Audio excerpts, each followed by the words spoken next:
pupunta? Kasing gabi na! Galing po akong Maynila. Maynila? Anong ginagawa mo doon?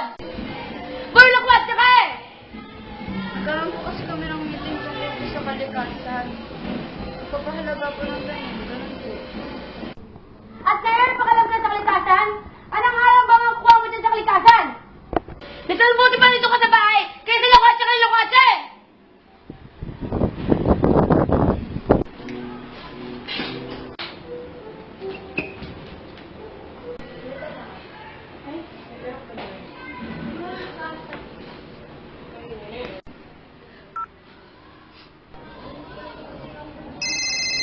Okay, ba't ka napatawag?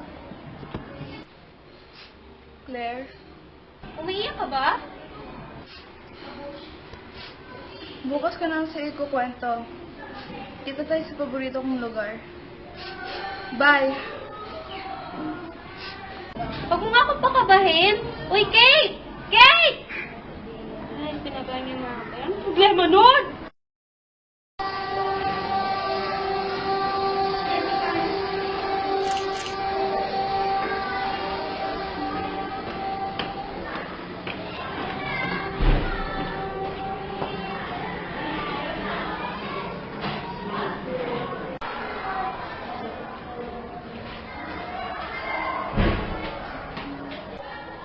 Hi, Dad. How are you?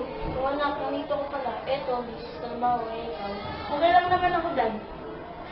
Ano nga pala ginagawa mo dito? Kasi po, Dad, I just wanted to help in our business.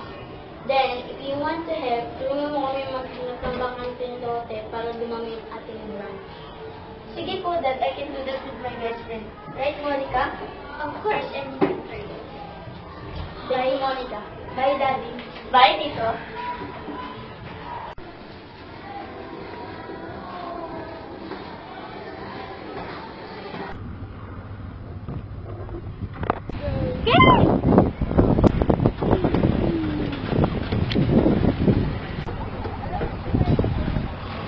Kate, ano ba nangyari sa'yo? Alam mo bang alang-alala ako sa'yo kagabi pa?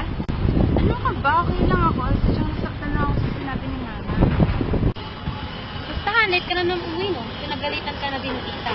Intindihan mo na lang si tita. Iisip ka siguro na wala siyang nalaga sa'yo na puro kalikasan ang pinapahalagaan mo. Alam mo, dapat mag-usap kami ni Mama para ipaintindi ko sa kanya. No? Alam mo, tama ka. Alam mo kasi, Mama. Yun na nga. Di ba nga, siya nang mag-away.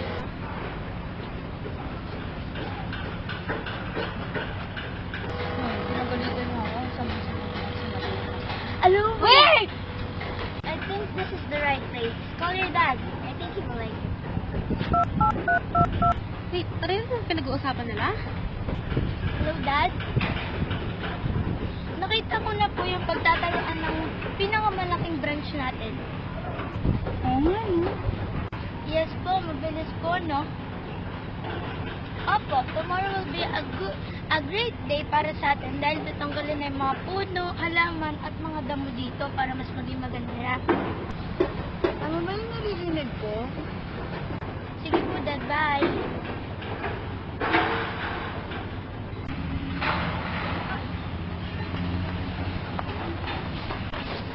Tama bang narinig ko na papatanggalin mo yung mga puno dito tapos papatayin niyo yung malaki yung branch? Yes, why? May problema ka ba? Uy, wag na kayo magtaray-taray dyan. You're not our boss. Sumagot kayo ng maayos, ha? Oo, may problema ako. Importanteng lugar to sa akin tapos bigla-bigla niyo lang papatayin yung building niyo dito. Wala kaming pake! Talaga na nga, Monica, umalis tayo dito.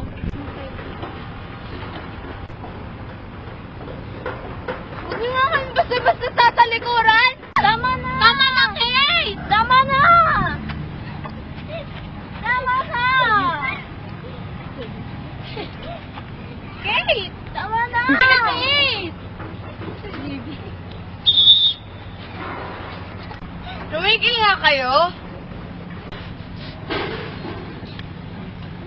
Kaya na lang yan dito. Ba't na sinimutan ang anak ko?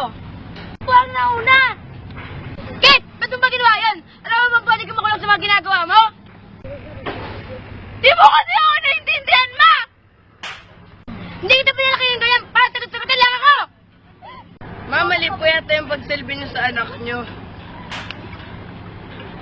Di ka kasama dito!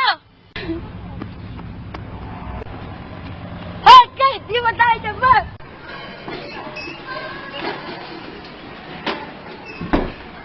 Kate, mag-usap na tayo. Dapat lang, ma. Sorry si pagsampal ko sa iyo, anak. Hindi na eh. Hindi nyo lang talaga ako maintindihan. Hindi. Paintindi mo sa akin. Makareact ko kasi, me. Kala ko naintindihan mo na. Pinapahalagan ko lang naman yung mga importante sa mga tao eh. Pasensya na, anak.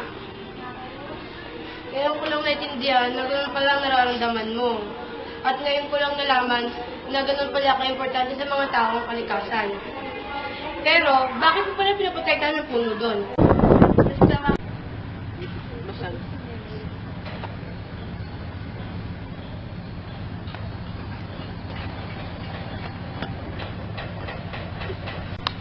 Sir, sorry po sa ginawa ko. Nako, sorry po talaga.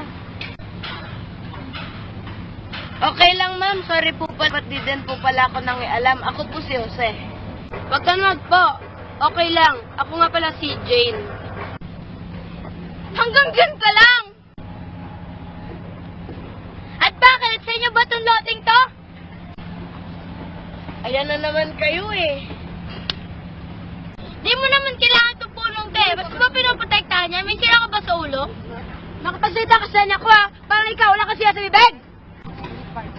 Pinoprotektahan ko itong puno na to kasi dito ko huling nakita ang tatay ko bago siya mamatay dahil sa plane crash!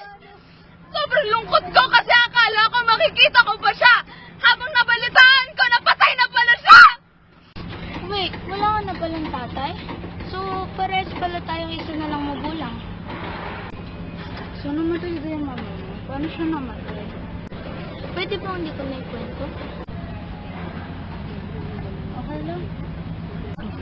Sorry sa ginawa ko. Kate, ako si Kate. Okay lang din. At least hindi mo natuloy yung plano mo. Sorry din kasi nasubunutan kita. Friends,